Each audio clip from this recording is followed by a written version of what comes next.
കേരളത്തിലെ ആദ്യത്തെ രാഷ്ട്രീയ നാടകമായ പാട്ടുബാക്കി വീണ്ടും അരങ്ങിലെത്തി. കമ്മ്യൂണിസ്റ്റ് നേതാവ് കെ ദാമോദരൻ 1936 രചിച്ച നാടകം 9 പതിറ്റാണ്ടുകൾക്ക് ശേഷം പുതിയ ആവിഷ്കാരവുമായാണ് പ്രേക്ഷകർക്ക് മുന്നിലെത്തിയത്.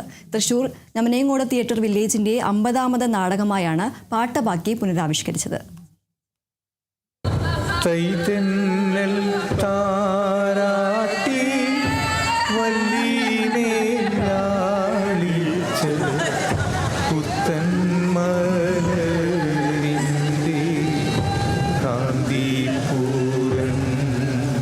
ഞമ്മനങ്ങോട് കടലായ്മനയിലിരുന്നാണ് കെ ദാമോദരൻ പാട്ടുബാക്കി രചിച്ചത്.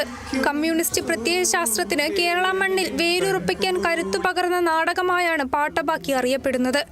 90 വർഷങ്ങൾക്കിപ്പുറം പിറവികൊണ്ട അതേ മണ്ണിൽ തന്നെ പാട്ടുബാക്കി വീണ്ടും അവതരിപ്പിക്കപ്പെട്ടു.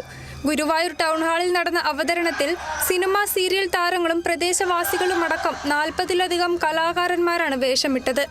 പ്രശസ്ത സിനിമാ നാടക പ്രവർത്തകൻ പ്രദീപ് നാരായണൻ സംവിധാനം ചെയ്ത നാടകത്തിന്റെ പുനരാഖ്യാനം നിർവഹിച്ചത് തിരക്കഥാകൃത്തായ പ്രദീപ് ശിവശങ്കറാണ്.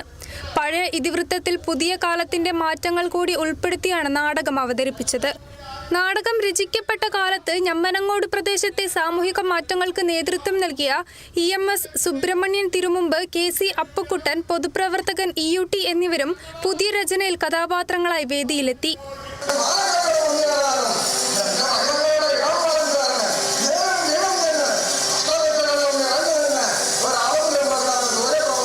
ജാതിവർണ്ണ വിവേചനത്തിൽ നിന്നും അടിമത്തത്തിൽ നിന്നും കേരളം നടത്തിയ ഉയർത്തെഴുന്നേൽപ്പിന്റെ ചരിത്രം പുതുതലമുറയ്ക്ക് പരിചയപ്പെടുത്തുക കൂടിയായിരുന്നു ഈ കലാസൃഷ്ടിയുടെ ലക്ഷ്യം.